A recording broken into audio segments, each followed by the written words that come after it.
G'day everyone, it's Warren from NQ Explorers. Today I'm here up in the goldfields with Garrett's new Gold Trap gold pan.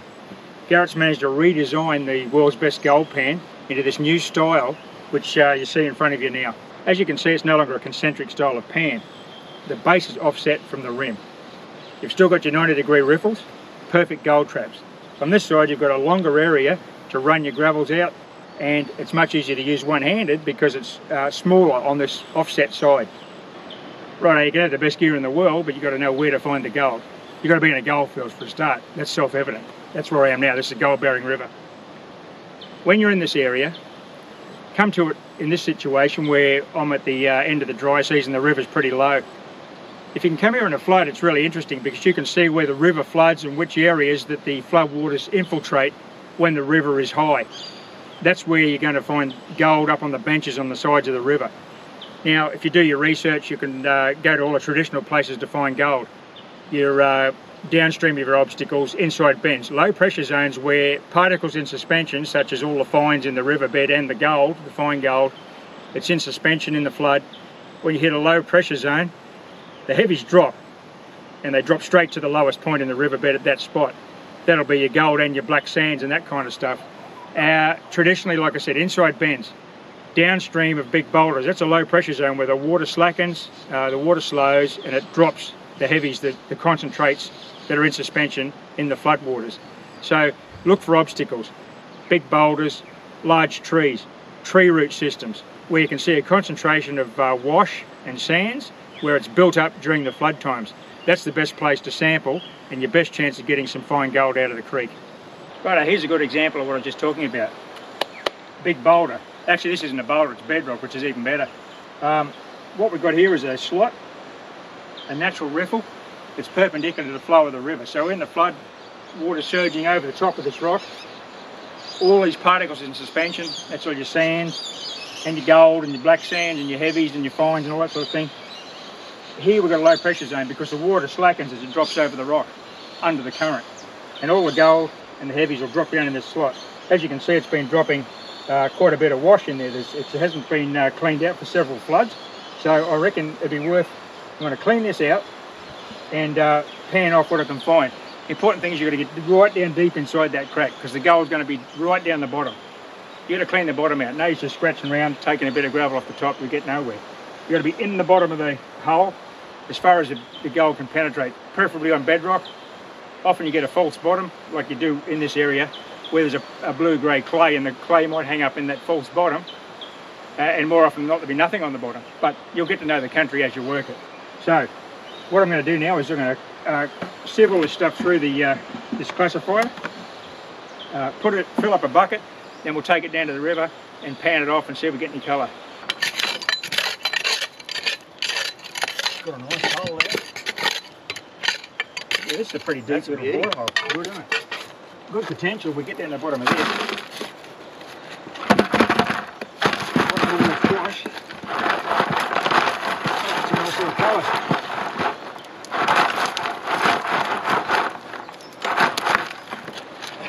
This is a deep little hole actually. Yeah, it's going to be beauty. It's worth getting into these awkward spots to work this sort of stuff because this is where the gold's going to be. It's a classic gold trap. I'm not saying I'm going to find gold, but I'm maximising my chances of getting gold.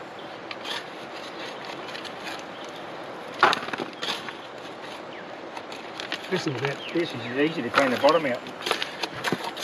Look at that. It's like back up in the bedrock there. Huh? Look at that. Nice hole. Yeah. Always give them the big ones half stamped ground. There's a little piece stuck on them. Yeah.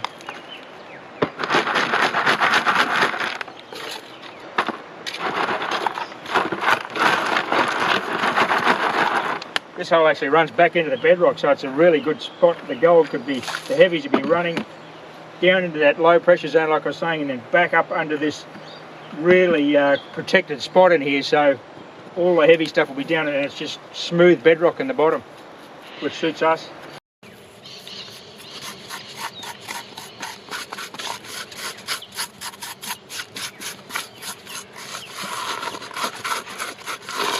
This is quite a deep hole, it's probably 8 10, nearly a foot deep there, back down into the back of the bedrock.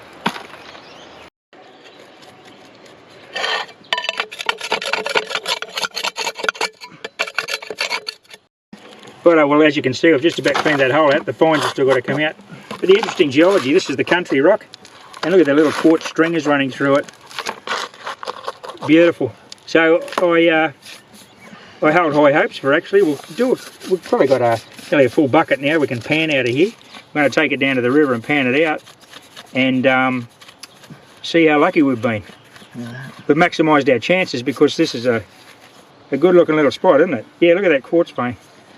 Fantastic.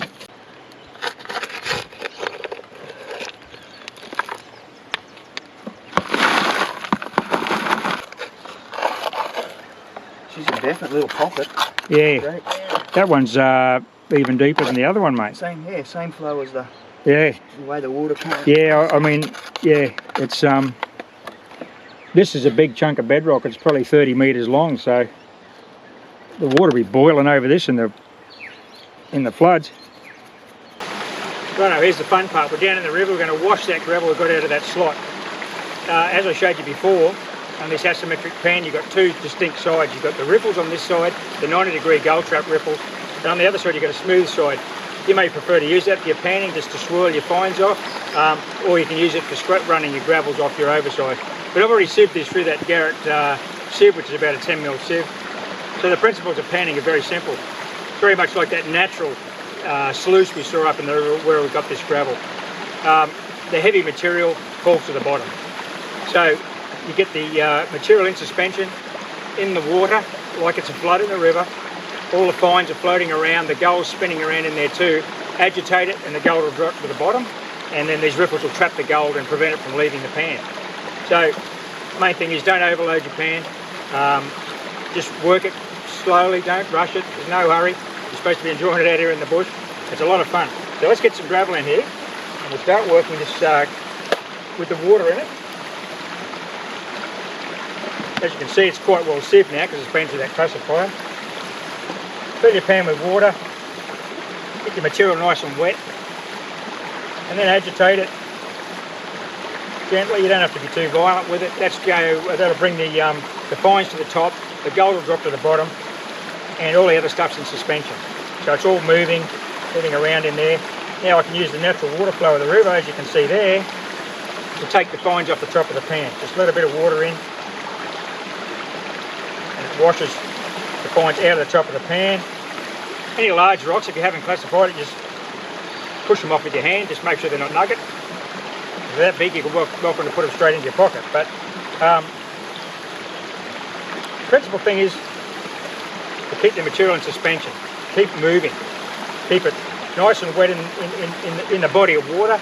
Keep it flowing around, and the gold and the concentrates will drop to the bottom of the pan because they'll be agitated down through the lighter materials which are in suspension in the water. As you can see that all the fines are getting washed off there.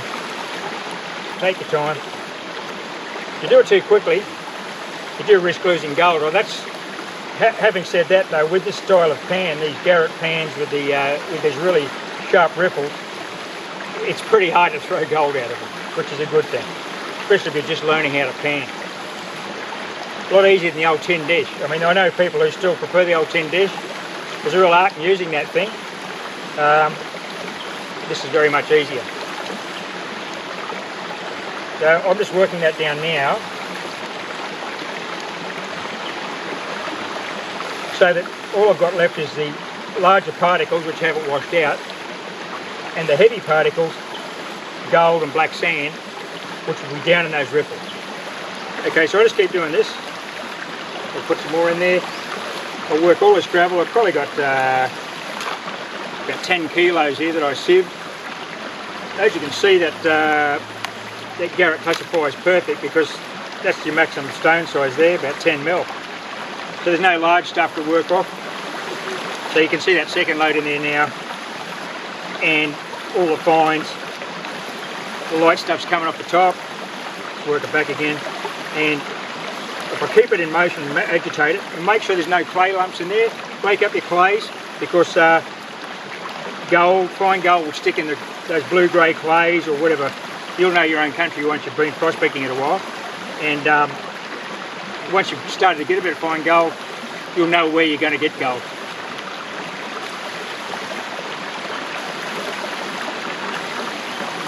So just getting down to the fines now.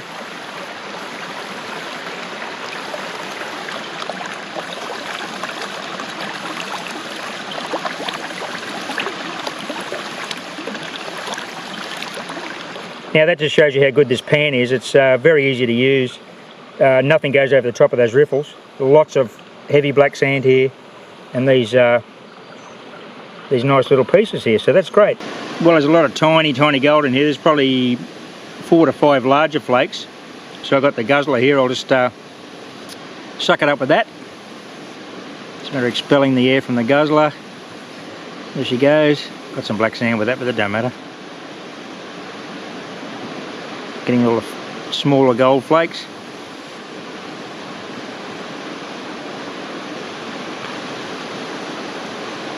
Get the air out and then suck that one up. And then probably pick that one up too. There's 2 here.